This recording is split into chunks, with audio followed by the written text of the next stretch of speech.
Welcome to Co-op Mode, round 112. This is the official video game podcast of Secret Friends Unite. I am one of your hosts, Todd Oxtra, joined by the not-so-better half of Lauren Carabin. That's Mr. Mark Carabin. How are you doing, bud? I am good. I'm happy to have you back in the driver's seat. Not that I hated last week. It was a fun episode, recording with my wife. She was happy to hear some of the feedback. So anyone that sent messages and said they listened to the episode, thank you. That really meant a lot to me and really, really meant a lot to her. She had a fun time, but she's always nervous about doing stuff like this. So any of those messages were very much appreciated. But Todd, it's great to have you back. I hope you had a fun trip and an exciting time, and it's great to be back podcasting with you. Mark, I journeyed to the continent of Europe, by the way. So that's a place where, surprisingly, there is not a lot of English spoken. There is, they converse in it, and not a lot of video games. I looked for video game shops in Austria, Germany, and Italy, and I found one. And it was like not even interesting. It was like all of their games were like digital, and they had like a game player mag. It was called Players, and like, oh, can I buy this? And they're like, no, it's free. I'm like, there's not even like any. It was like an advertisement. It was like a bad GameStop. So I'm like, I wanted something cool. That's kind of the thing. Is aside from a GameStop or a game or whatever they call it over there, like, are there game stores left? Like, there's not much. You know what I mean? Like, if around here, so if you wanted to find some gaming, I'll say stuff, games, memorabilia, whatever, you'd be going to one of my favorite local places with Atomic Records. But they started off as a record shop and then started bringing in collectibles and stuff. Collectibles, but like retro consoles, then like controllers, third-party controllers for systems that you can't really buy anymore. So like N64 controllers, that, right up to Switch. And then they started selling used games. And just some like general kind of collectibles and knickknacks, but like that's kind of the only deal in town. And yeah, you know, there's not many stores left. Yeah, there's not. I'm even looking just on Google Mine. Like, there's a place called Gamerheads. I've never been there. I might actually be in the mall, and they probably have like some modern games, maybe some collectibles. But yeah, the day of the mom and pop shop is kind of leaving us, and there'll be a niche for collectibles because there just will, because you can't download an N64, you can't download a Atari 2600. You got to buy those things if you want it. You want the cartridges. So there's a piece of that as like a collectible, something you want to own in your hand because it means something to you. But yeah, to your point, they're very far and few between. And even the GameStops are like, it's more like a Funko place than it is a place to buy games these days. Yeah, that's another big section of Atomic is Funko Pops. So yeah, you're hitting all the right right keywords there. I think Japan is like the last vestige of like the cool place to buy games, and I would love to go there and check out like Shibuya and all those different. I think it's Potato Games or whatever is the one place that's like the place you go. But even that feels like they said it's kind of like it's overshopped, way overpriced. Become more of a touristy place than it is like the place to go. So I'm assuming that's how it is. But you know what? Every once in a while, go to a Goodwill or local thrift shop. Maybe you'll find something cool because somebody clears out their junk. But I'm glad to be back. I did do some gaming and stuff on the trip. Not as much as I would like to, but I was also enjoying the trip. So I just did it when I could because it was a different type of trip and I couldn't exactly bring a PlayStation or something with me. And my son absconded with the Switch. So kind of limited amount of means, but we'll talk about that because I played, you talked about it last week, the Ambernick. I brought mine with me, and that became kind of a main source of gaming along with my cell phone as well. So we'll get into that in a little bit. But you know what? Before we really get into this, Mark, we need to thank our Patreons. They're the ones that make this happen. Our squad is dedicated, and they are the best folks in all the land. And that is Best Bud, Jamie Prinky, BFFs Sean, Stella, and Henry Nias, Missy Merchant, and Andy Milliken. Thank you so much for your support of this podcast. Amazing. Yeah, thank you. Mark, I would offer up like streaming or doing video of me like gaming, but I figure that would probably get more Patreons out of our Patreon than in. So I'm doing it as a favor. I will share something that Loren had such a fun time, and I mentioned before that she really liked getting the feedback and that kind of stuff. So we've been talking about doing something for like a Patreon exclusive or for something, but just we're pitching ideas. Breath of the Wild's coming out. We don't know if it's going to be specifically themed or if that's going to be kind of just generally talking, but she wants to do more content. So we're trying to figure out what that is, whether it's streaming or a podcast or something, but she wants to talk and I want to give her a place to talk. So keep an eye out for something coming soon once we figure out what it's going to be, but there is going to be something there. Well, excellent, because she is obviously the better gamer of the three of us. When she talked about Hogwarts Legacy, I finished it at like 40 hours, and she said she had like 85. I'm like, you have a child. How do you even do this? So, props to her. Yeah. She plays it when she can, and she's very frustrated with it now because there's a massive bug that's keeping her from completing a couple of things. Is she playing on Xbox Series X? Yep. I haven't had any bugs, so that's bad. This is a save bug, so she can't really progress forward. And it's so bad that it's glitching out and even preventing her from reloading old saves?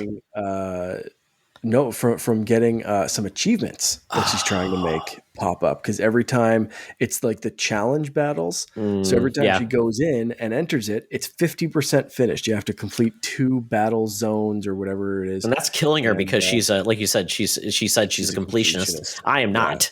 Yeah, nuts. Yep. So we'll see if she destroys my Xbox when I'm not looking. Well, I don't know if she saw this today. They announced there's going to actually be a new specific Quidditch game, which is very interesting. So I'm not sure if this is like a live service game. It's going to be a real dedicated game. Very little is known. They showed a little trailer. It looks like it was from like Italy. It didn't even look like it was when I looked at all the things beyond just some of the parts, it looked like it was a foreign language trailer that leaked rather than an official. So there is an official. They finally got it out. Okay. They actually did. So it's there's a playtest coming up as well. Okay, that's what I saw. It seemed like it was more of like a. It seems like in the style, it looks more like a live service game versus a game you'd spend $60 on. Yep. Yeah. So there's a playtest coming up. I'm not sure the specific dates because I have to like log in or something to create something. I'm not that motivated yet, but I'll kind of try that while we're talking just to see what happens. Oh no, I got to create an account. Never mind. There is a playtest coming up though. I got a PR email. Well, you know what? You can pitch the Patreon idea of like Lauren, like Gamers Gone Mad, and just videotape her on your VHS camera. Record her getting mad about the inability to get her achievements. Yeah, she'll love that. So here's the kicker. She put in a like service ticket on the website yesterday and logged in to see today if there's any progress on it. And on her account, it says that there are no service tickets submitted. So where you go to submit a bug has a bug. Sorry, Lauren. Yeah. So if my Xbox isn't lit on fire by the time I get home from work tomorrow, it's going to be a miracle. See, Mark, PlayStation. Right. That'll solve all my problems. Exactly. Just start it over on another platform. It'll solve all your problems. Buy another $500 system. There you go. Yeah. Enjoy. Oh, well. With that, we're going to move to something that brings Mark so much joy every time we podcast, and that is Buy, Rent, Return. And maybe, Mark, I'm just going to hand this over to you because apparently when I pick these, it's like it falls on deaf ears in the group because when I put this there, I picked video game locations. I'm like, this is a place. Would you want to live there? You know, would it be a place you would love to live there, or would it be the worst thing in the world? So I thought, I'm going to skip the enjoyable places. I want like the best of the worst. So I picked for video game locations of Buy, Rent, Return, Rapture from BioShock, New Vegas from Fallout, and Borderlands. So, man, there was a lot of crunchy comments on this one. I didn't play any of those games. Man, like, you guys are the worst. My goodness. Infidels in the world of gaming. Guilty. I have played, like I said, in Discord. If anyone's not in Discord and you're listening, join, because that's where we make fun of Todd for these choices. I've played about 4 minutes of total of Borderlands on the PlayStation Vita because it came free with the PlayStation Vita. That's about it. I've played 0 minutes of Fallout New Vegas. I like Fallout games, but I've never played New Vegas. And I did luckily play BioShock, so I'm familiar with Rapture. So let's go. Do you want me to read? I'll read Famous Seamus's first. His essay? Yeah. he came strong. So thank you, Famous Seamus, for, you know what, coming correct and putting everybody else in their place. Exactly. So Famous Seamus, he did ask, is this was it cities or the locations the themselves, games, yeah. The games or the locations? So you specified that it's the locations to be like lived in or whatever. So he said, thanks for the clarification. He would buy New Vegas. Sure, Mr. House and his Securitrons run the place, and one of the casinos is run by former cannibals. Sounds sketchy, but it's one of the safest places in the wasteland and has a bunch of resources like water and electricity. Sounds okay. Rent Rapture. Assuming I'm there during the peaceful time of the city, Rapture would be a pretty neat place to live. And even if you're there during the Civil War between Ryan and Fontaine, I think I could survive if I'm smart. Plus, there's the Vita Chambers. So even if I do die, I will be revived. The Carnival of Values will always help you out too. There we go. And finally, Return Borderlands. So I assume you mean the planet Pandora, which I didn't know Borderlands was an Avatar spinoff, so that's exciting. Might get into that now. That vein in your forehead ready to pop, Todd? My head's going to fall off from shaking so much.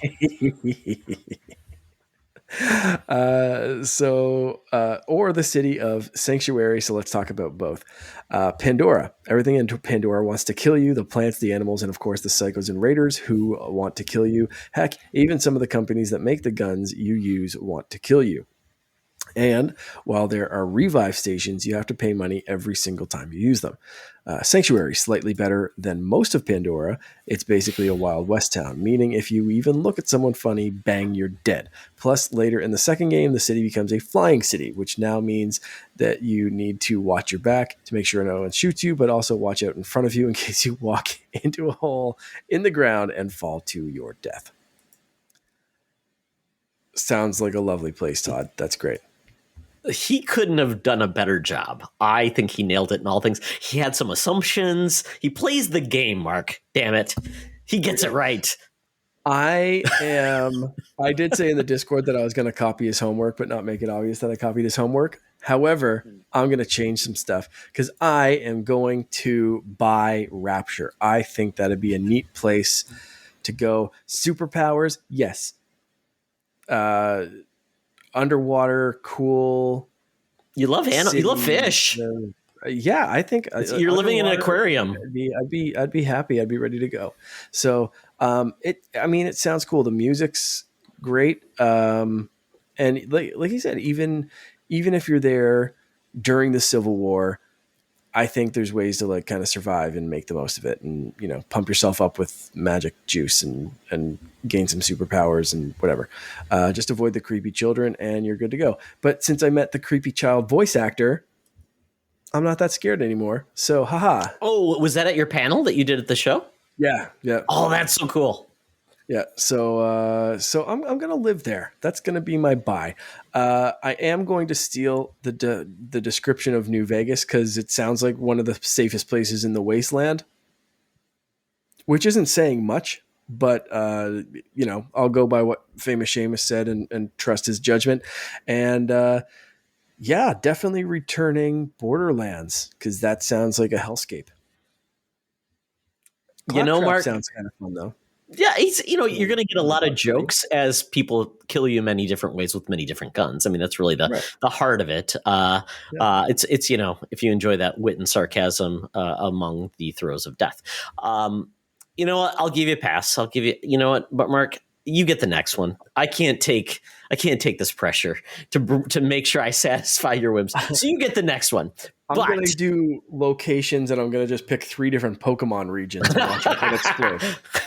I could have been mean and said like the fire world in Mario. It's like, oh, great, it's lava. Great. How are we going to live that way? Ice. How are you going to enjoy that? You're going to fall down and slip down with penguins and die, or underwater. Nobody likes underwater worlds. You got those, the clownfish and the squids and everything. So Mario, even like the themed like water and fire and ice suck. Nobody wants to live there because you're going to die, so yeah. What about you? What are you feeling for your buy rent return here? It's kind of interesting because I would say, even though it's not the most stable, I feel like it's the most stable of the 3, and that is New Vegas. It's Vegas, essentially, in a shitty, draw of a horrible place you're in, but it tries to assemble a sense of like luxury and fun, gambling. It feels as much normal. So I'm like, if anything, I like Vegas is a great place to visit. Don't know if I want to live there. And once again, if cannibals are the way that they're filling up the buffets, not a great thing. But if I don't know and they cook it pretty well, I'll never know anyways. So I'm taking Vegas, buying it. Rent. Wow. I'm probably going to say Borderlands because hopefully maybe I got a fighting chance. I get some cool guns. I'm having a good time, drinking a lot. It's like you being in college, but in the worst place and to be in college, drinking a lot and shooting guns. So if that's the thing. And you know what? It could be entertaining. If you get killed, it's probably over quickly. So I'll take that. And the people seem entertaining. Good laugh. And then, God, Return. I just think Rapture, because it's temporary. You know what? It's not. It's it's ending, and you're underwater. Things could horribly go wrong. I mean, I don't know any. And you've got crazies. I mean, just think of like what the people look like. You've got like fascists. I don't know. I mean, it seems like a cool place if everything was chill. That doesn't last very long in Rapture. We know that. Fair. So, folks, let us know what location you'd pick. And if you'd fire Todd at this game, let me know. If anyone has suggestions, you want to throw a buy rent return at us, fire off in the Discord. We're always ready to go. Someone else pick one for us, and we'll play a little buy rent return that way. So we'll we'll take your suggestions. Absolutely, better than mine always. So with that, Mark, I thought, a lot has happened in the world of Nintendo. So I thought we'd do a little bit of news stories because we haven't checked in a while because it's kind of fun. And we've talked about like what was going to be our topic, what was going to happen. But I'm like, you know what? I really dig the latest Nintendo news. So let's start there. First news topic is something that's new. And could be its own topic overall, but I just wanted to focus on this one. It's Nintendo Live 2023. This is in Seattle. It's happening in September.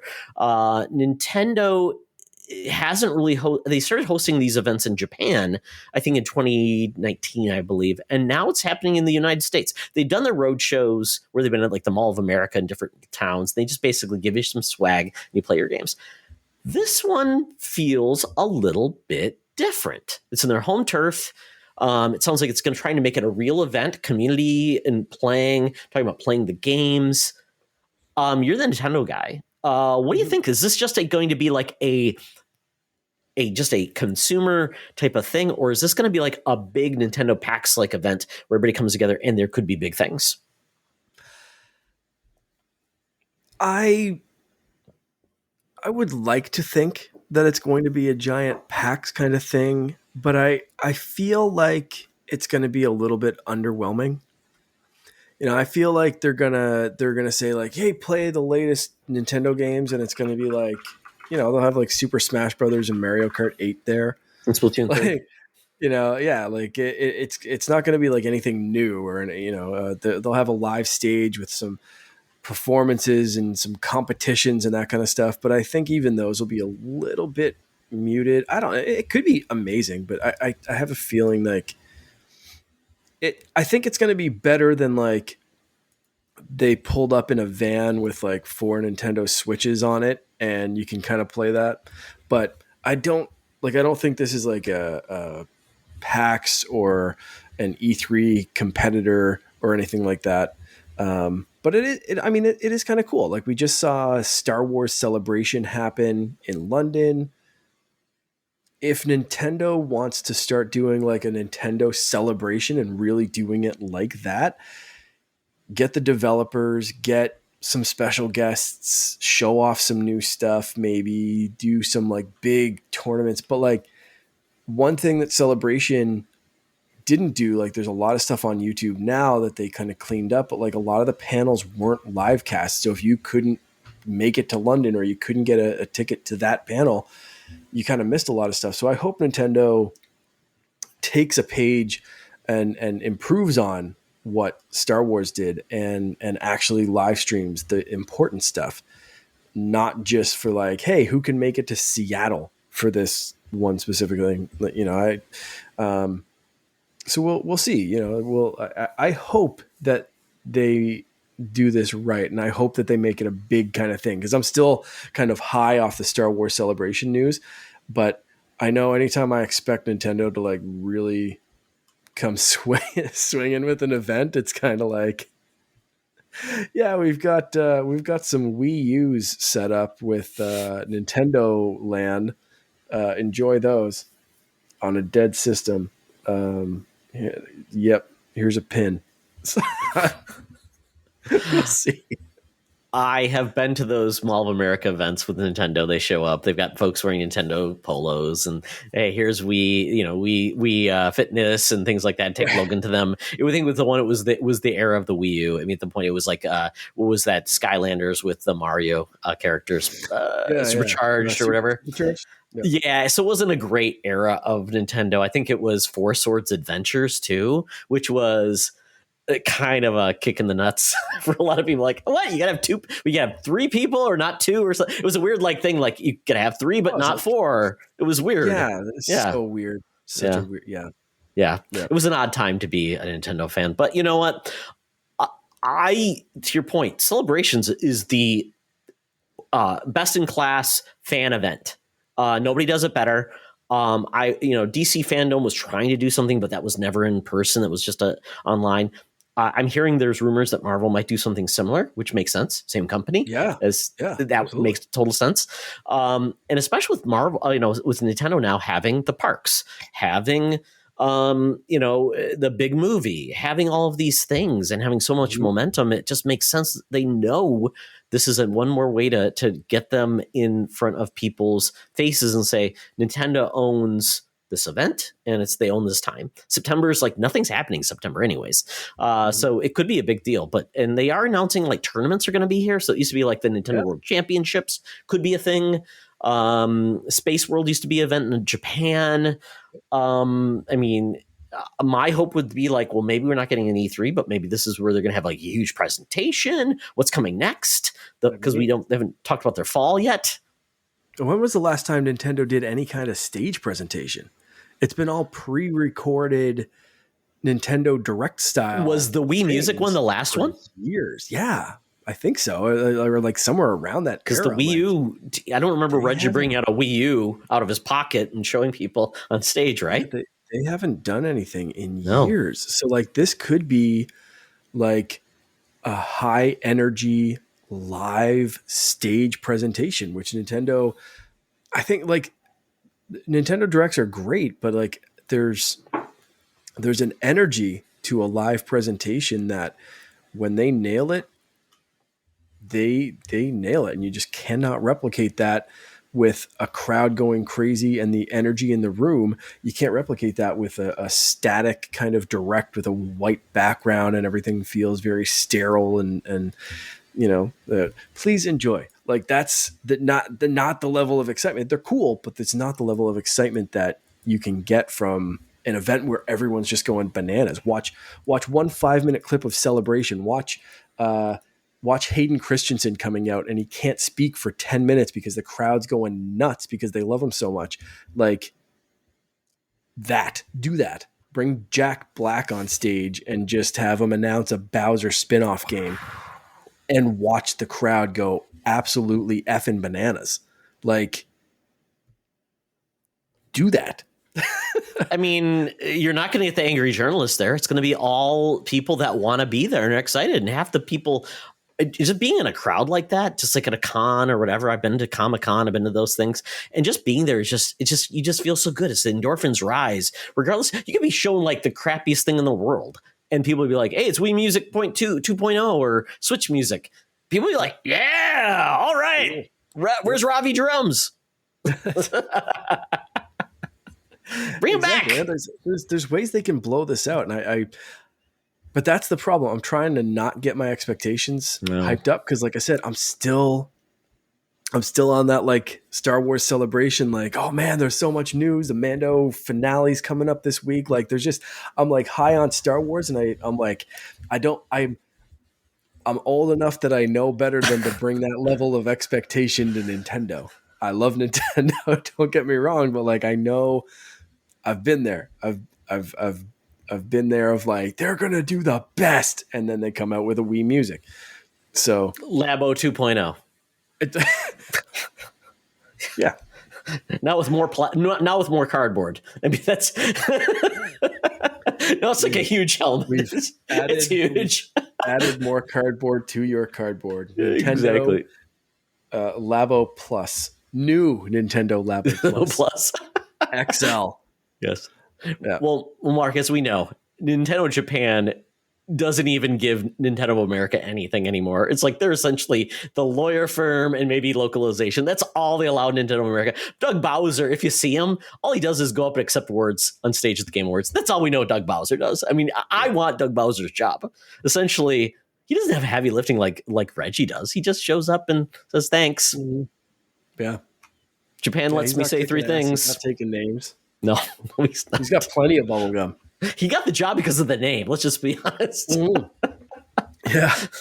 Is there any Marios out there? So he stopped stealing princesses. Yeah. Is there any Marios out there? I don't know. Mario. Yeah. Oh, well. Yeah. So I think you're right, Mark.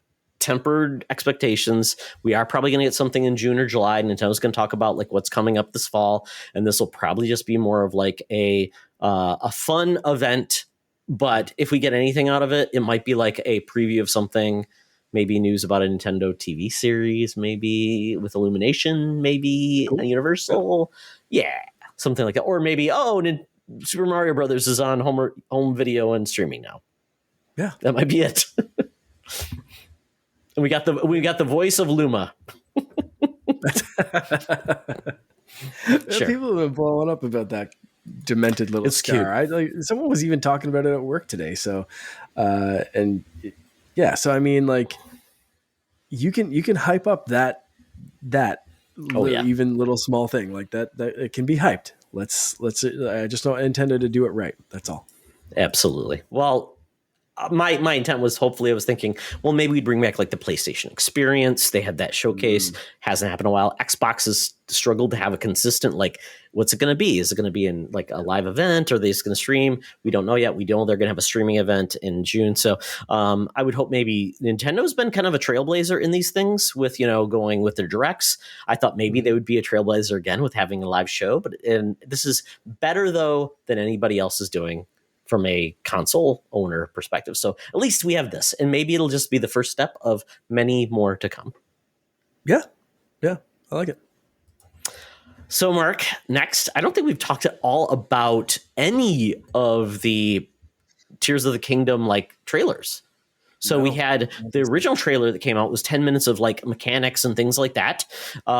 Supposedly hands-on, which we saw a controller, hands, and then talking through a trailer. Yeah. And then we got the essential story trailer. And I think everybody has gotten over they're not showing anything I'm not hyped to. They're treating this just like Breath of the Wild. And they're hitting all the story beats of like, this is what the game's going to be like. And here's the story. And they timed it perfectly. And I think everybody can't contain themselves for this game. Yeah, hype levels are high. Talking about Nintendo doing some hype right.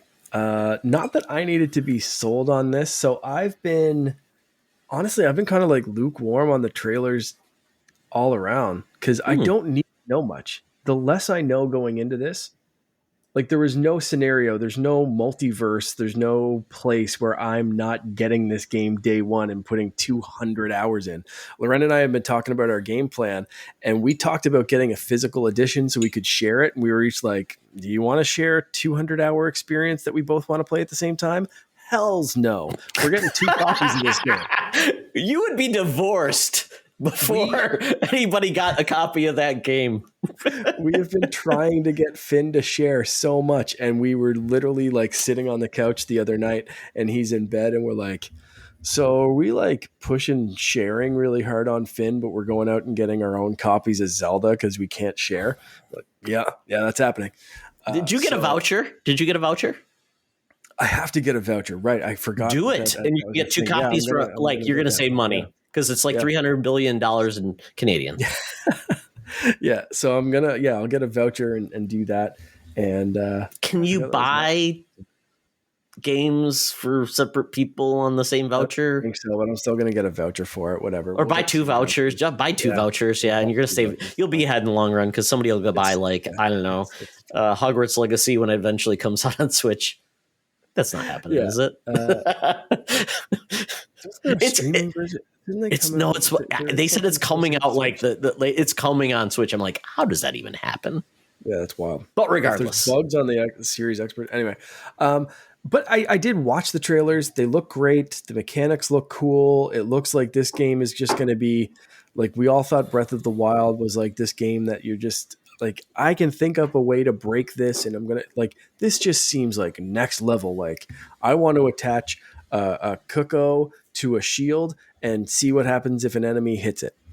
Like, does it get attacked by other chickens, or like what? Because if you hit a chicken in Ocarina of Time enough times, then like the horde of all of them come and attack you angrily until you go inside a building. It's like the rats in Dishonored. Yeah. So will that happen in this game? Can you attach it to a shield and have the enemy hit you and just be like, haha, chicken power, bugger? So, and they'll just like attack the guy that attacked the shield chicken. Wait, you can't put living creatures attach them. I'm going to try. Oh my God! Here's a bokoblin as a wheel. Got 3. It doesn't work very well, but you know what? I'm going for it. It's fine. Yeah, it's good. Or 4 horses attached. I've got like 8 horsepower. Oh yeah, absolutely. I'm building like a carriage for sure. Just attaching a bunch of horses to Lionel. It'd be like a horse-driven Lionel carriage. Oh, I like it. Yeah. So this game looks like you're going to be able to break it. The story looks dark and awesome, and a mix of like the darkness and weirdness of Majora's Mask and Twilight Princess. Looks like Link's arm, and some of the stuff looks and sounds. The sound profile is very similar to Twilight Princess and the Twilight Realm, giving off those big kind of vibes of, like I said, even the same musical kind of notes. So, I just can't wait to play this. I don't need to see anything else. And honestly, what I saw was, I was like, yeah, cool. Looks cool. I'm going to watch it for this. But otherwise, like just take my money is basically where I'm at right now. How are you feeling? Wow. I'm impressed. I really am. And Mark, with me, Nintendo, that phrase rarely comes up. But to me, Breath of the Wild was a great experiment on just doing something completely different and just using a physics engine and things like that. I think it lacked in story for me. And I think it lacked in, and I know this is like a scenario that doesn't make a lot of sense to people, but when I talk about like fighting mechanics, I think Link's fighting mechanics himself were pretty limited, but his ability to use the environment for it were unparalleled. Like it was how he approached. But when I think about like a fighting mechanics, I'm like, I want parrying, I want this, I want that, I want rolling back and doing things precisely. And I remember how many times I've got hoisted by my own petard because I'd click in the freaking L3 or whatever thing, and I would squat versus do the thing I wanted to. It pissed me off. I'm like, that's why I hated the Joy-Cons, because I felt like I did that all the time. I'm like, I'm killing myself. But I mean, I thought it was all there to be fantastic, and dungeons were something I missed. I hated the shrines. I'll be honest, I hated the shrines. Felt like busy work. I didn't enjoy them at all. I'm like, but I have to do it because I need X or this. So, and exploration to me was just never, I never felt that the reward for exploring was that interesting. I'm like, yeah, it's a better vista. Oh, great.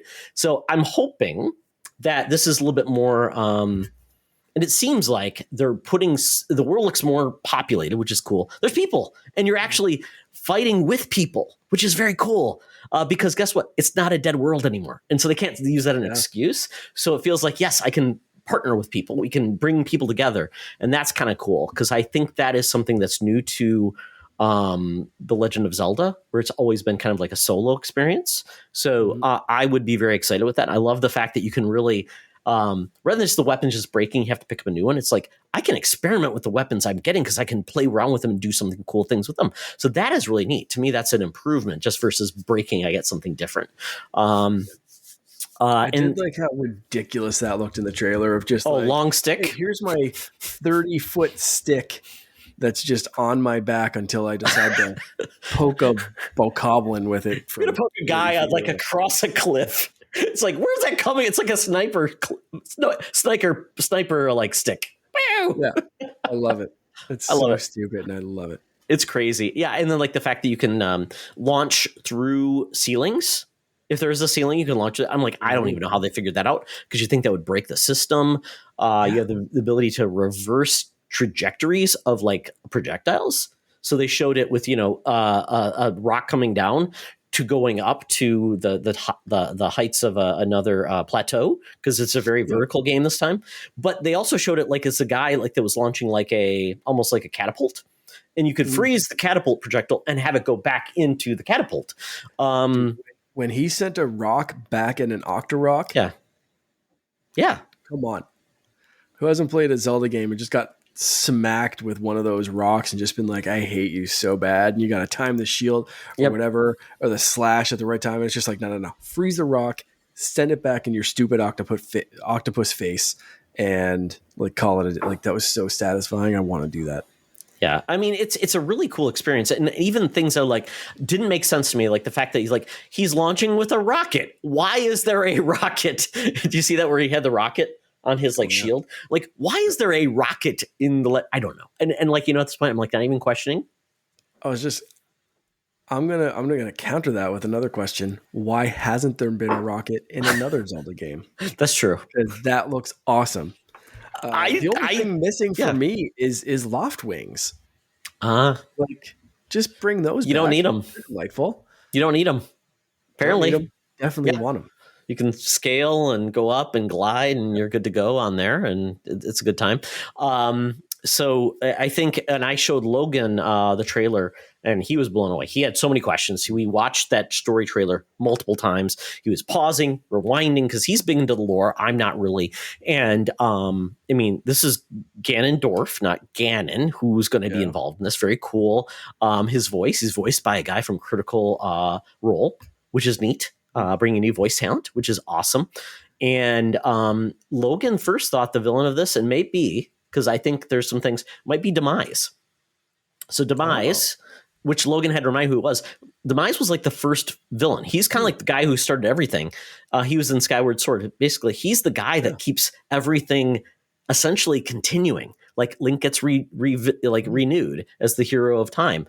And we think that Demise is kind of coming back to finally stop the regeneration, stop Link from coming back, the hero of time. And I'm like, that's cool, because they showed that first image from the behind. And when I looked at it, I'm like, Logan might be right. It might be him. Ganon might be like the red herring, and it's not really Ganon. And Ganon might actually be infected with Demise. Oh, I like it. Like, you saw that, remember the mummified creature? Maybe that's what it is. Demise resurrects Ganon, but it's really Demise behind it all, which is kind of a cool concept. I like that. All right. Yeah. So this is very cool. I mean, it's got all of the things you can build. We saw that crazy, it's bokoblins on a walking dude, but then Link builds like this ridiculous structure with wheels. He's really high, and I'm like, that is the most janky thing in the world, but it looks so fun. He's really high sounds like an apt description for whoever came up with that concept. It's going to be so much fun. And it's like, I think Nintendo, it's still one of the first times that Nintendo learned, maybe Mario Maker might have been the other time, Nintendo learned what people could do with the tools they gave them. And they said, let's incorporate that into our game. I think they saw everything that people did to break Breath of the Wild. And they said, you know what, let's just do it. Yeah. Like the fact that the traversal of like, I'm going to freeze this thing, hit it a billion times, and I'm just going to glide on top of it, or making a structure that shouldn't fly. Mm-hmm. Yeah. Yeah. I think you're right. Like that's the vibe that they're giving out. It's just like, you can't break this because we broke it on purpose. Have fun. It's fun. Seems it's ridiculous. fun. I love it. Yeah. Nintendo is on fire. The only thing I think most people would say, I wish this was on a Switch 2. But you know what? It's going to be on Switch 2, hopefully, and run at 60 frames per second and look beautiful. And because we know what the Switch hardware can do. And this is the last Breath of the Wild was developed for the Wii U, brought to the Switch. So if anything, this should perform better because it doesn't have to support an old system. So it should be better. But yeah, once again, I think people are like, yeah, give me Tears of the Kingdom at 60 frames per second, buttery smooth, no pop in, things like that. They would love that. Yeah, for sure. It's time. Yeah. And then very quickly, I don't want to give any spoilers, Mark. I did see the Super Mario Brothers movie with Logan on Friday. We had a blast. So much of us were just sitting there looking at and going, oh, look at that. Look at that. Look at that. Look at that. Look at that. And there's just too much to catch on one viewing.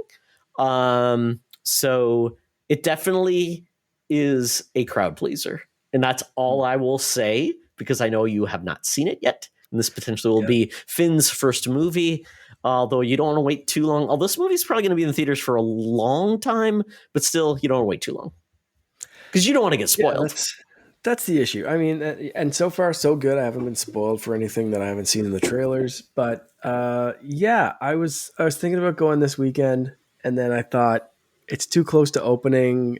I don't want to take Finn to a packed movie theater where he's going to go to the earliest matinee, like a 10 a.m. Yeah. So I did look up. There was a 10:30 show that I almost bought tickets for on Saturday, and then I decided against that. But we'll see. I'm still nervous. I think he's a tiny bit too young to really sit through a movie. Sure.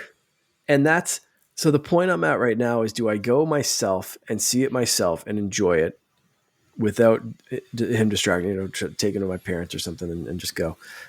Or do I take him first, then go see it myself if he ends up like losing concentration and we have to leave or something like that? Like, he might sit there. He sat through a couple of movies at home, usually, little breaks. But I think if I give him enough snacks, like popcorn, cheesies, whatever, and kind of, have him just kind of there, there's a possibility. But I'm nervous about just because I'm not nervous about like, having to leave the theater. I just want to see this movie so bad. So Mark, I'm nervous, like selfishly nervous of like, yes. I don't want to leave after 30 minutes. That's why I would say, Mark, get rid of your parent guilt. See it without him. He won't remember it's his first movie. See it by yourself, or give him grandparents and see it with Loren. See it yourself, because then you'll know when you can say to Flynn, or you can say to Finn, you can say like, "Oh, buddy, this is coming up." So you'll be ready and prepared to get him cued to certain things. And if there's going to be a part like he's going to be scared of, because I will say there's a part that I was a little worried about kids being scared. It's the Luigi in the dark. Scary part might be a little too much for him. So I would recommend you seeing it first. And then once you saw it, you can then understand, like, could he handle that? And you won't be disappointed you have to leave, because you're like, that's fine, buddy. Yeah. You watch part of it. When it comes out on video, we'll have it at home and you can watch it together and you can enjoy it on your own and you can manage himself. But I think that's probably the best. And I've been there with Logan. Things happen, but that might be the best thing for you. And you can then prepare him. And if you want to take him on a matinee and then he doesn't manage it, you're like, okay, that's cool. I know what happened. Exactly. Yeah. So yeah, maybe I'll see it this week myself then, or with Loran or my brother or someone that wants to see it with him tag Yeah. along, and then we'll figure him out in a couple of weeks. Because he'll never It's say, not like he can do "Dad, you 3D. betrayed me. You saw it without me." Yeah, he's too young to know And that. we have to wait till it's in a smaller, crappier theater Yeah, because he can't do 3D because there's yeah. no chance he's leaving glasses on for an hour and a half, 2 No, hours. So it would be yeah, good so I in gotta 3D wait around this. probably. Yeah, And I will I say, it heard it's probably would be really good in it 3D. is good in 3D. Yeah. Yeah. So that's all right. Yeah, that might be the plan. Very good. Very good. Yeah, highly recommended to everyone to check it out. Have a good time. I did see the D&D movie as well, based on a gaming theme. Absolutely loved it. It was awesome. I was so tickled pink. It's a really good movie. Nice. And Yeah. have you seen Tetris? We talked about it last week, but we I didn't need get to see Tetris. It's okay. my Apple TV Plus. I keep forgetting I own the service because I've been catching up on Ted Lasso, and I'm like, oh yeah, I gotta watch it because I've been watching Shrinking as well. So it's on my radar. So I've been working out, so might as well watch it on the treadmill. So thank you for reminding me. Yeah, super entertaining movie. I love those put movies. it on earlier again. So, yeah, it was really good. I love those. Well, very good. That was a little bit of news bite Nintendo. I mean, it's a rare news discussion point. We'll obviously talk about more about gaming news when we get into like the big E3 era, but whatever it's going to be called, the gaming summer fest, apparently. Yeah, exactly. But we're going to talk about gaming. So this is a gaming podcast, and we always talk about that like last, which is ironic, but it's fun. It's World of Games. Yes. So, Mark, because you kicked off the emulation with Ambernick last week. You had some trials and tribulations. I had some experience about it too. We're going to talk about emulation in our bonus round. So what have you been playing, man? Not much, honestly. Other than retro stuff, I've hardly been touching anything. Loren's still when we have some free wind down time after Finn goes to bed. She's been focusing more on Hogwarts Legacy. So I've been playing some retro stuff. So I've got my 3DS here. I've modded or hacked or whatever you want to call that, and the tribulations with my Ambernick, that's going to be repaired hopefully sooner rather than later. I've got a part on the way, so thumbs up for that. Customer service Ambernick is really, really good. So if anyone saw it and was like, hey, they're the company in China, is their customer service all right? Yeah, I'm here to say that they're very responsive. It could take a little while because of the time difference, but like pretty much like an email or two per day. And after a couple of days, it was sorted and the new part's on the way. So yay. But so now that I'm like in this kind of retro vibe kind of thing, I'm like, where can I play some cool retro stuff? So I've got my 3DS loaded with some things. I've got my Super Nintendo Classic that I loaded with some extra games as well and kind of filled up the memory on that. And I even decided to check out, while I was reading about some Super Nintendo stuff, I read about the Dolphin emulator working really well on a Mac specifically. Oh, because I thought you were going to go elsewhere, Mark. I thought you were going to talk about it on the Xbox because there was a way on the Xbox Series S and X to load Dolphin on that. Because, fun fact, Xbox Series S and X, you can pay $20 to get the developer mode, and essentially you can have certain things happen on your Xbox, which made it a great emulation box. Well, they even did better and said you can just actually load this app on the Xbox in retail mode, meaning you do nothing at all. Xbox just closed that loophole. So I was thinking you went that direction.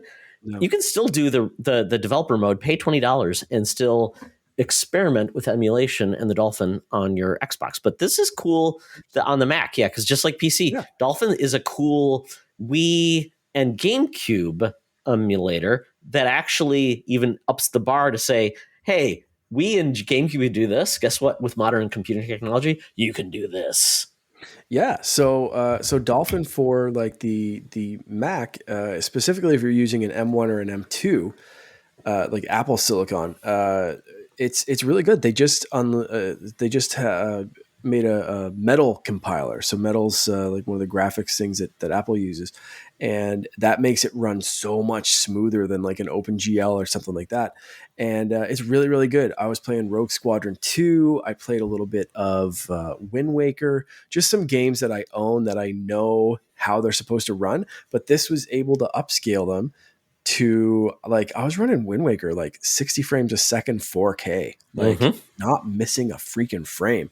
And I don't even like, it wasn't even hooked up to like my 4K TV or anything. It was just like on this monitor, Yeah. like MacBook Air, that's not like, doesn't have like a cooling system. It's not like a MacBook Pro or something like that. It was still running it flawlessly. So I dumbed it down to just like 1080p because it was like, it looks fine. But those textures are only going to look so good at such a resolution. Right? Like, it's like, oh my God, those polygons will cut your eyes. Yeah, I didn't need it to look any better than 1080. So I was running that. Yeah, it looks and plays really, really well. It was kind of funny to play old Nintendo games because I tried to use a GameCube controller and it just would not map. Because I have like I forget who PowerA GameCube yeah, or whatever. But I ended up using an Xbox controller for all of these. So I played like I said, I played Double Dash. I played Rogue Squadron 2. I played Wind Waker. Yeah, and they work really well. Mark, game you got to play on that thing. Beautiful Joe. I have that downloaded and ready to go because it's another game that I know how that runs and I know it's up. It's such a beautiful game too upstairs, and so it's cool to have again these games that like I have. I don't hooking up a GameCube's a little more complicated than it needs to be right now. So like, do I go through those loopholes or do I just play the games on my computer instead? So it's pretty cool. I'm kind of digging it. Very cool, man. I mean, I think that's the whole point. It's like old consoles are hard to replicate on modern TVs too, and you need the right things. And if you want them to look good, that's a lot of expense. That Yeah. So with the Super Nintendo Classic, again, it was like, load up the games that I had when I was a kid that either like at my mom's or lost or whatever. My brother took them instead of me. So it's like Maximum Carnage, Ken Griffey Jr. Baseball, like all that kind of stuff. But then I was like, okay, well, if this works so well, maybe I can try, after I did the 3DS stuff, I was like, maybe I can throw some Game Boy games or Game Boy Advance games on there. So that's what I did. This past weekend was throw some stuff. So I was just, before we started recording, I was playing Super Mario Land 2, which is great. RetroArch has like a bunch of shaders and different things that I've been playing around with, and it all looks great. And I decided, because I've been really liking it on the 3DS, I've decided to take on a bit of a challenge that's probably dumb and is going to take a long time, but I'm determined now to do it, and I've started it, so I'm going to try to finish it, and that is play every single Pokemon game from the main, like every single mainline Pokemon game, in a sense. So I'll clarify what I mean. I'm not going to play like Pokemon Red and Pokemon Fire Red. I'm not going to play Pokemon Gold and Pokemon Heart Gold, if you see where I'm kind of going with this. So right now, I am working my way through, I'm a couple of badges through Pokemon Fire Red, the Game Boy Advance remake of Pokemon Red and Blue. So that's kind of where I'm at with this. Then I'm going to go on to, so I have my copy of Pokemon Gold right here, but the time, like the battery that keeps the internal clock doesn't work anymore. So I'm still just determining if I want, because I have my Heart Gold still in my 3DS. So I'm deciding if I want to play the virtual console version of this or the Heart Gold with enhancements for the DS. But then I'm like, there's a couple of games that I haven't played, like Black 2 or White 2.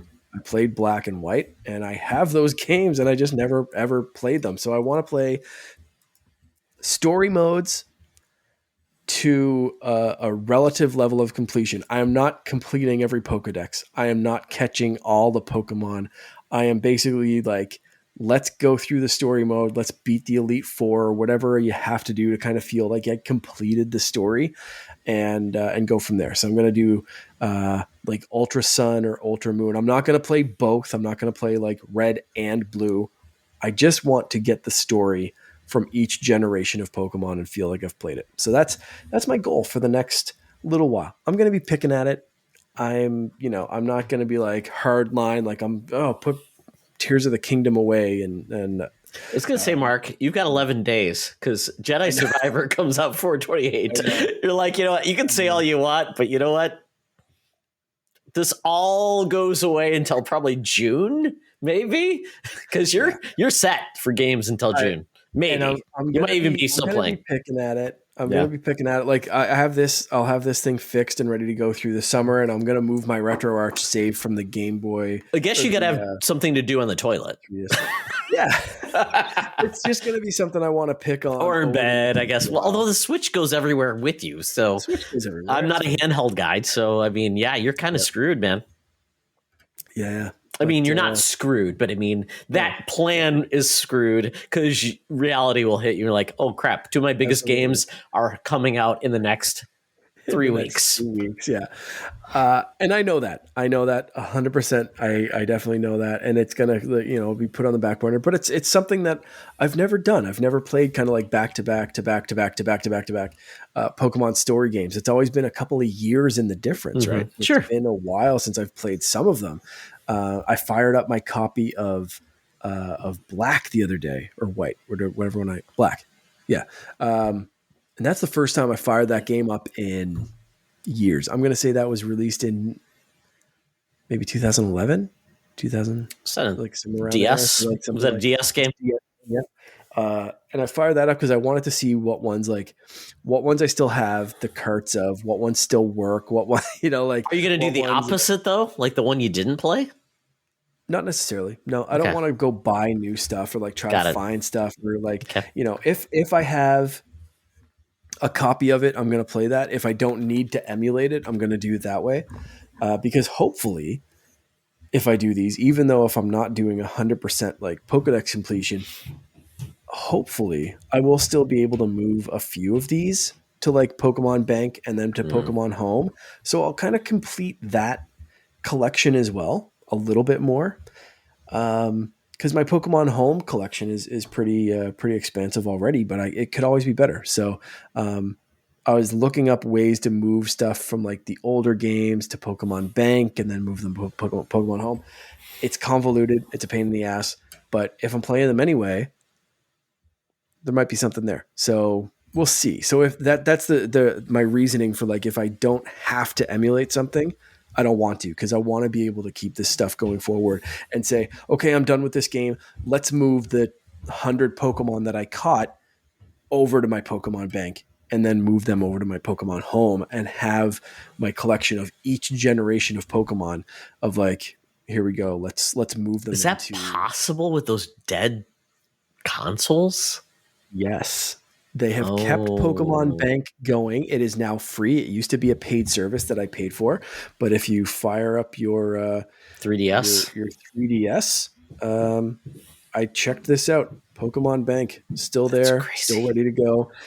It doesn't work back from every generation, but the Virtual Console, and this is why I like playing Fire Red was kind of a choice because that doesn't work. But the Virtual Console versions do. So that's why I might do the Virtual Console version of Gold, because it can move to Pokemon And Bank. you bought every potential Pokemon game on DS or 3DS or whatever that you could digitally, right? So you should be good. I mean, I have pretty much everything.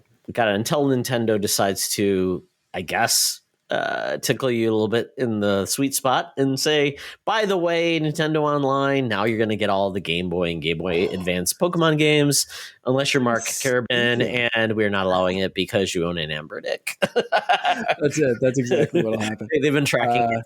Yeah. And the only ones that haven't been remade in some fashion are Black and White for some reason. Because we've gotten pretty much everything else, like Heart Gold, Soul Silver, Brilliant Diamond, all that kind of, like we've gotten all these remakes except Black and White. So that's the generation that I'm very excited to play because I haven't played it since it was released. Nintendo, if you're listening to this podcast right now, you're speaking to your audience right here. Just put these games out and make Mark happy. He'll make it easier for me. He'll pay top dollar. I will. Yeah, it's sad, but because I have them all, and make a custom make a custom Switch OLED with the black and scheme. Yeah, because they apparently need more Switches in the Caravan household. That's it. Yeah, I think we do. So that's enough of my rambling. That went on way too long. What have you been playing? Oh my goodness, Mark. It's been a fun time. Like I said, I was in Europe. When I came back, I beat Hogwarts Legacy. 40 hours in. So pleased with the game. I wasn't a completionist. I got to a point where I needed to be, and I finished it. I had a great time. That game, apparently, it exceeded WB's expectations by over almost 300%. That's insane. And it's only on next-gen consoles currently. Only on PS5, only on Series X, not on PC, not anything else. Because just imagine when that goes to like standard gen. Yeah. I mean, it's going to sell another whatever. Great game. They will put out a sequel. They'll do more things with that. I enjoyed it. I understand all the controversy, but it was a hell of a game. And I thought it was great. And I'm not even the biggest Harry Potter fan in the world, but it was great. Let's see.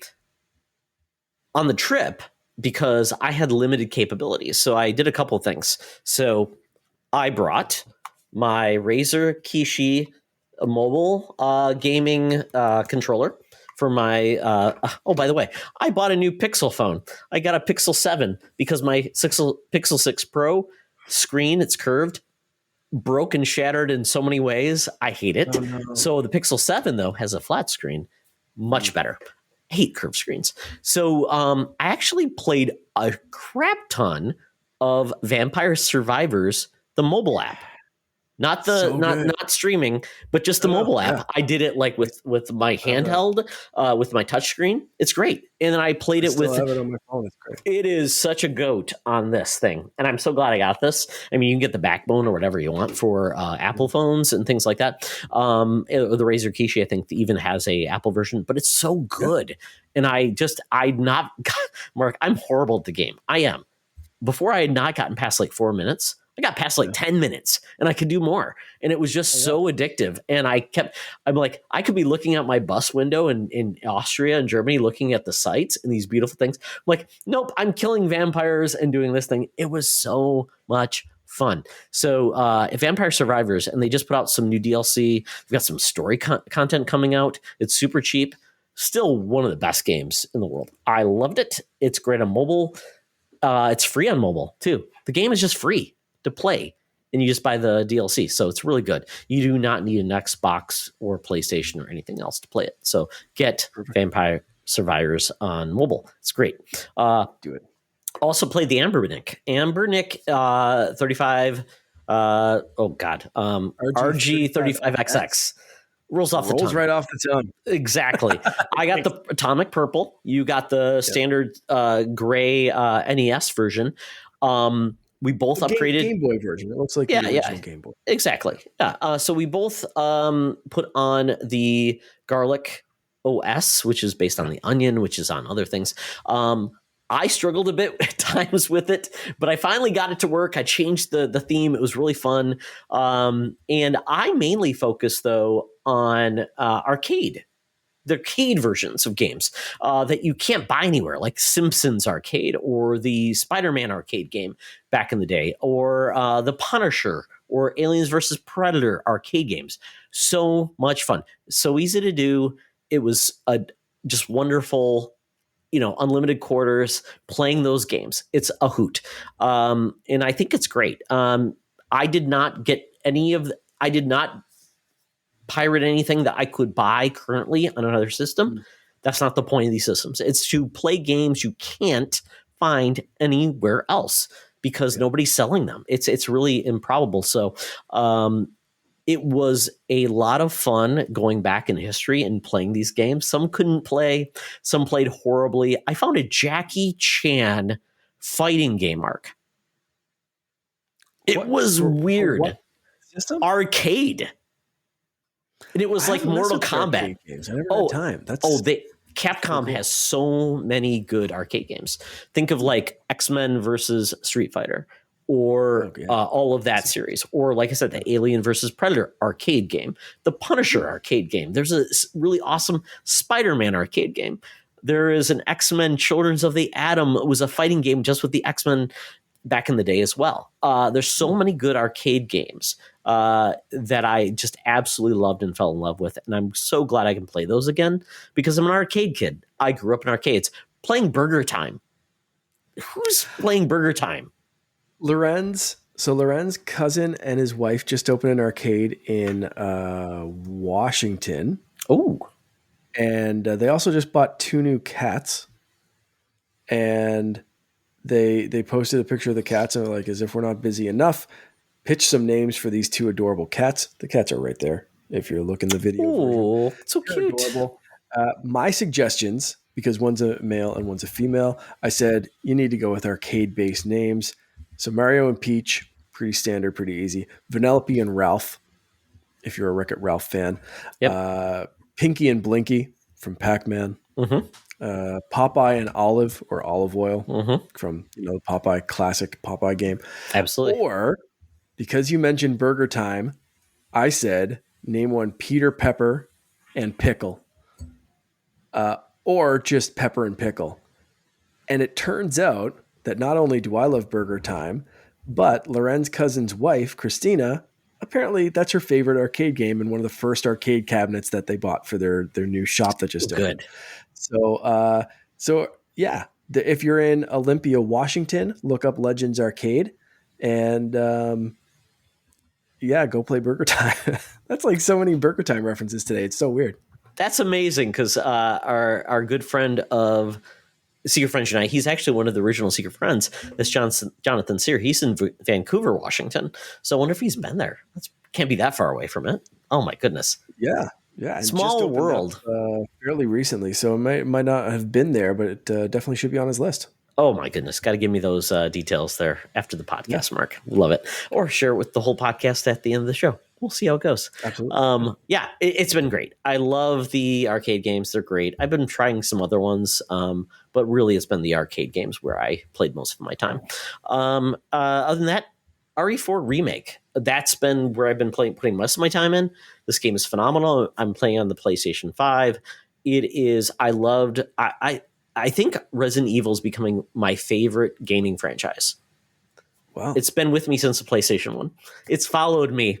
The remakes, the games I skipped, and they've just been really impressive. And I love the modern first-person versions, 7 and 8. And RE4 Remake is amazing. Everything they did to improve it. Every time I think that, the old game is really good, I'm like thinking no, this really is improving upon the gameplay, the shooting, all of the things that took away the pain points and just made it better are phenomenal. I'm like 8 chapters in. I think it's 15 chapters. It's wonderful. It's such a good series. And we're blessed with remakes. This year specifically on Dead Space, that's a big one with Metroid Prime. It's a remaster, but still, it's great. And I'm glad these classics are getting remade and finding new audiences. And this game is a hoot. They took away some of the jank. They took away what you're buying with the vendor, but they improved it a little bit in certain ways too. So I'm loving it, and I cannot wait this game is going to take me all the way to Jedi Survivor and then to Tears of the Kingdom. So I am loving games this year. I think this is a much better year than last year. I can't wait to play more and beat this game. It's phenomenal. That's tough. I was ready to skip this just because I liked Resident Evil 4. I've never felt the need to go back to it. The only time I've been tempted to go back, and I still haven't, is in VR. But I heard Joseph Moran talk about this game and Ryan Turford talk about this game and you talk about this game.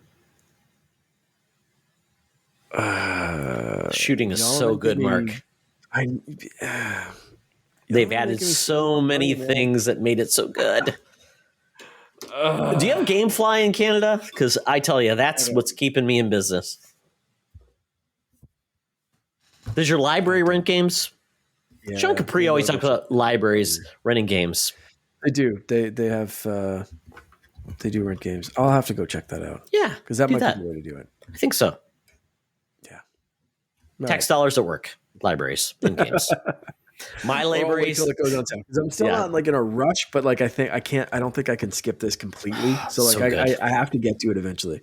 I think it's a good game that you and Loren could like hand off the controller too, because it's like points. It's like, ooh, oh my goodness, what? Oh, it's creepy.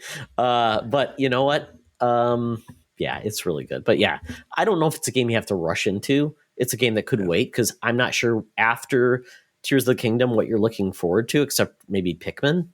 So maybe Starfield, but that's not until November now. And Starfield's definitely super high on the list this year. But that's later in the year. Yeah, I might be able to fit Resident Evil in at some point. Yeah, we'll see. Very, very good. Well, that's what I've been gaming. So really, after that, I guess it's time to get into the, kind of we've talked about a little bit, but the bonus round of Emulation being at a critical mass. I mean, everybody's talking about it. Every way you can play classic games, it's essentially other people are trying to fill that void other than the console manufacturers that actually do it now. It's funny because Nintendo has their Nintendo Online, but they are so deliberate at how they release their games. It feels like if you're lucky, you get a game a month. And so at that point, it's going to be the big ones. And then you may never know what you get again. And what you bought previously on their systems, they're not allowing you to bring forward this gen. I would say the same thing with PlayStation. They have their classics tier on their PlayStation Plus, but rarely, you never know what you're going to get. You get maybe some upgraded games from previous platforms, but the PlayStation Vita essentially dead on arrival. The PlayStation Plus, PlayStation Portable as well is dead. You're not getting those games, and PlayStation 1 and PlayStation 2 games are rarely showing up. PlayStation 3 games are stuck. Xbox, they had their backwards compatibility heyday, but that's essentially ended now too. So with that, people are filling the void until the console manufacturers say, hey, we're going to get you those games in an affordable way or remake them. So Mark, what do you think? I mean, is emulation the necessary evil? Is it a good compromise, or is it is it just a placeholder until someone come forward and say, you know what, we're going to charge you for it, but we're going to make it convenient and reasonable to carry forward? For me, emulation is that, I'll say, almost necessary evil or stopgap measure of, this game's not going to be released again. This is not something I'm going to be able to pay someone to play again. I mentioned something earlier, Ken Griffey Jr.'s Major League Baseball for Super Nintendo. They're not going to release that on the Virtual Console. There's no way that that's going to come out again. We saw the hoops and things that they had to jump through just to get GoldenEye, and I'm very happy that that game is released again. I have 2 platforms to play it on. Neither of them are completely perfect, but that's, is what it is. But I have that option.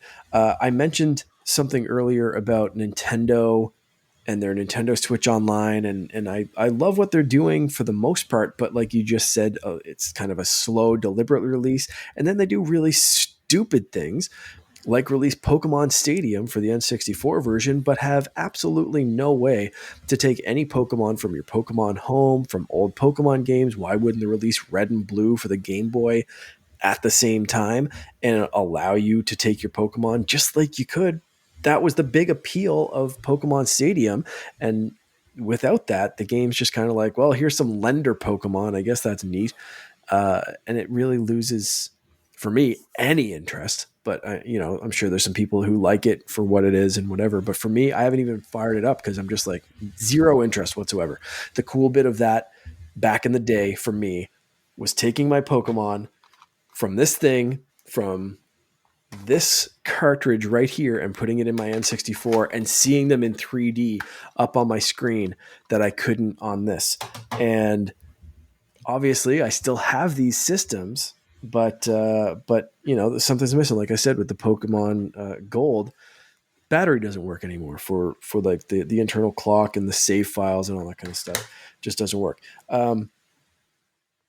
So that's where something like this comes in. And you look at the Game Boy and the screen is black and white and small and not backlit. And then you look at a screen like this, where if I can play Pokemon Gold or Pokemon Blue, which I have the carts for, or maybe some games that I don't have the carts for at that point, because you're already downloading stuff. That's it. But like if I have a choice to pay for a game or to pay for a service that gets me the game, that's usually where I'll go first. There's a ton of stuff on the 3DS that I have that I've paid for, but they've shut that down. So now I have the H Shop on here. And if anyone is unfamiliar with what the H Shop is, go look that up. I'm not going to tell you exactly what it is or how to get it. After Mark talked about it, I looked it up. I'm like, this is amazing. It's Imagine wild. If Nintendo just monetized something like that, they would make a lot of money. Wild. Yeah, it's insane. The H Shop is crazy. Just everything's just there. And like I feel weird about doing it, but at the same time, it's like, well, I can't buy anything anymore. They don't want to take my money. So now it's just mine, I guess. It's such a weird spot to be in.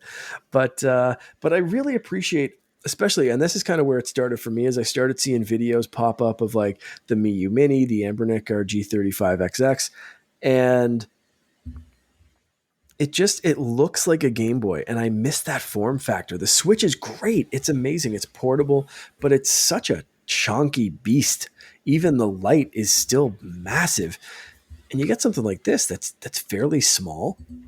For anyone on the video version, I'm holding it up to like my phone, and like it's tiny, right? Like it's portable, and it feels like a Game Boy, and it looks like a Game Boy, and that's kind of what appealed to me about this. Like I said to Todd, like I said earlier, like you've been testing out arcade games. I haven't even thought about that, because I wanted to play Game Boy and Game Boy Advance, Game Boy Color, some Game Gear games. My Game Gear is sitting over there, but it doesn't work anymore. The cartridges don't work. The thing fires up for half a second with brand new batteries in it.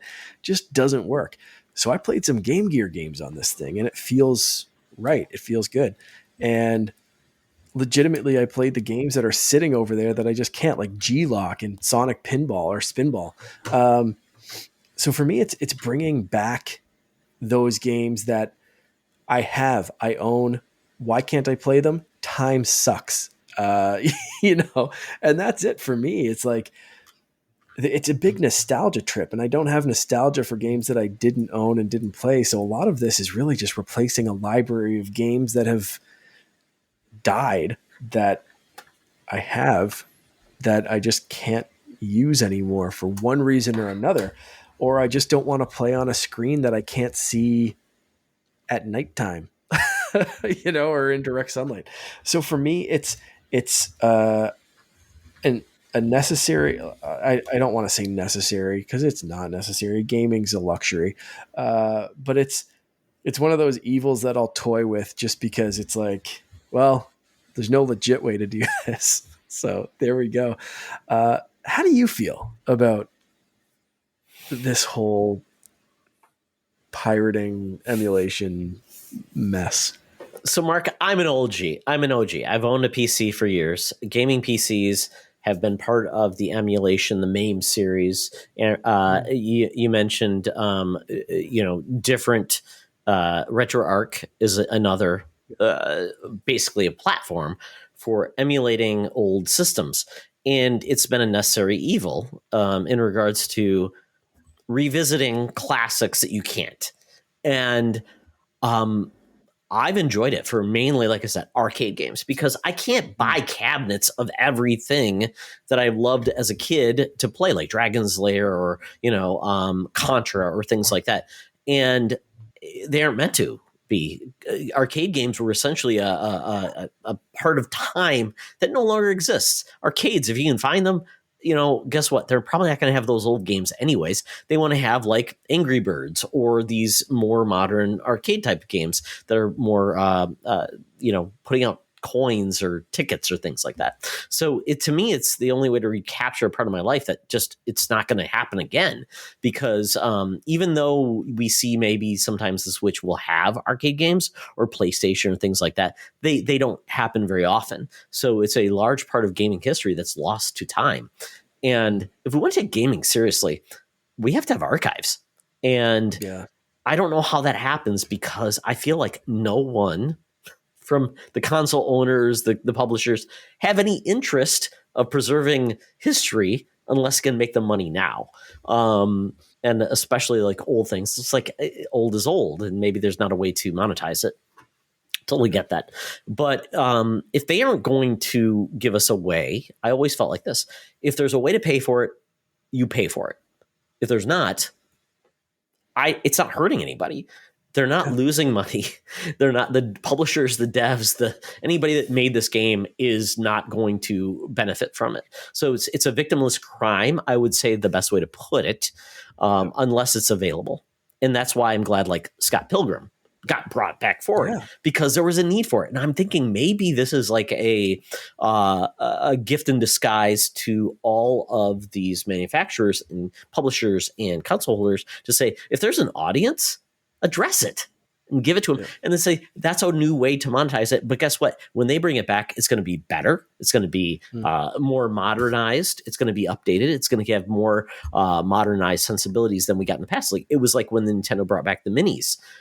They had save states, and that was cool. So I'm hoping that's what this will do, is bring it back, because Steam Deck, the first people, when people get a Steam Deck, is guess what? They find a way to emulate. People have been finding ways to put this on it. And it just feels like there's got to be someone in the gaming community, in the publisher's mindset, to say, guess what? People, we're getting older and people have a hunger for nostalgia.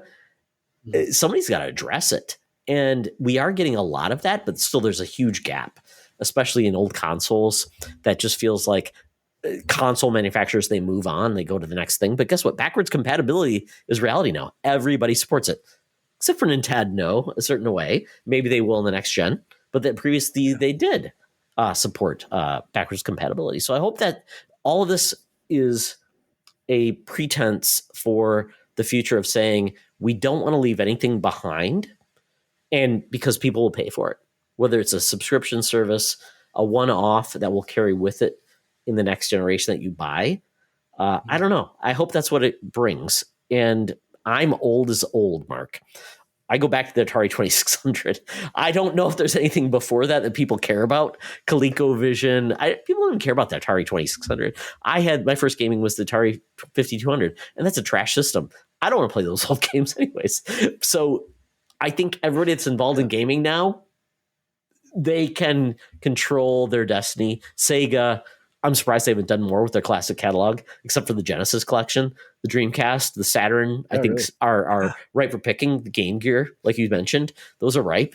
Bring those forward. Yeah. Absolutely. I loved my Game Gear. I had that before I got my brother and I. We didn't have money for both, so I got that before the Game Boy, because they didn't have color in Game Boy. So you look at a Game Gear, sure, it eats up like 6 AA batteries in a half hour, but we weren't worried about that. We played it mostly plugged in because we couldn't afford that many batteries. Or what was it? It was fine. Like Pokemon came out and I got one of these, but that was it, right? I mean, it was the Neo Geo Pocket Color, the Wonder Swan, all those systems. I mean, the Neo Geo itself too. And it's like, who's going to bring those games forward? So I don't know. I'm hoping that cooler heads prevail and they find value in their catalogs and saying, you know what, give the people what they want. They'll pay for it. Yeah. And you look at something like in some ways, a very premium product like the Analog Pocket that's available. And I looked into the Analog Pocket, and the screen on that's just ridiculous. It's amazing. But they've cut some corners elsewhere in like the quality of the plastic and stuff that I've seen of like, easily scratching or scuffing or whatever. But if you're unfamiliar with an analog pocket, it actually plays your old cartridges, which is awesome. However, as we've talked about a couple of times, old cartridges don't always work. So the analog pocket now finally has unlocked and has kind of the best of both worlds. So you can load up cores on there. And the nice thing about that is that they're running FPGAs, which is like it's not really emulation. It's an actual core. Like it kind of it's tricking. It's tricking. Yeah, it's tricking the hardware. Hardware into thinking it's an actual. It's like it's an identity crisis. It's an actual Game Boy. Whereas something like the Ambernic, it's running software. 3DS right now, it's running software, so it knows what it still is. It's like, yeah, I'm a 3DS, but like I'm gonna, I'll run this Super Nintendo game for you or whatever. But the analog pocket's just like they put so much into it. I think they could do like. I don't want to say a plus version, like a minus version, because the analog pocket right now can do like synthesizer stuff, and they do like MIDI and like music creation and like original games. Like I think they could do a pared down version that was a little bit cheaper and just focus on those emulation cores, and because that's an expensive system, man. But I think if they just put that quality screen and I'd love to be able to pop like my copy of Pokemon Blue into a modern system with a modern screen. That'd be really cool. And then run some emulators for other stuff like my other Pokemon games that relied on an internal battery that's now dead. I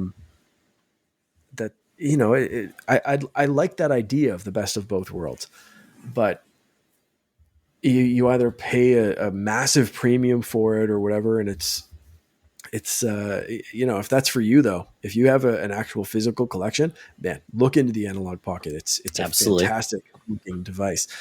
The screen on it just blows me away every time I see a review or anything for it. It's like, it's tempting just based on that. And and this thing was like $50. So when I say it's tempting, it's like it's very tempting because of what it does. But there's a lot of options for sure. And if you're not too worried about like you said, if it's a victimless crime, if you're not too worried about that, man, there's a lot of options available.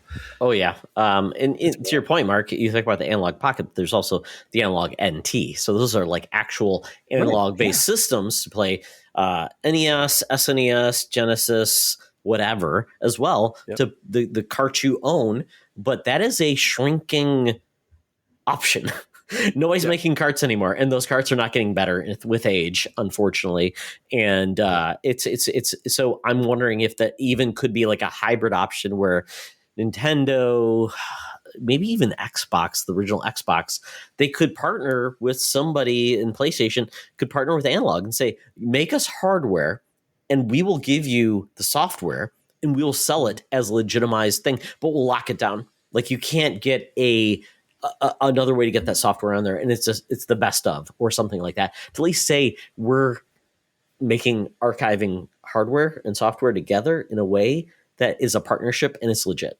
I don't know if that'll happen. It's probably too pricey. I don't know, but it becomes a potential option because one of the things that I do that I look to when I get I guess call it retro systems and retro software is licensed software. Licensed software is hard to come across. The Xbox, the original OG, supports some really cool software. The same with 360, but it's licensed. The Captain America game on 360, you cannot play that game anywhere unless you own the disc because it's licensed.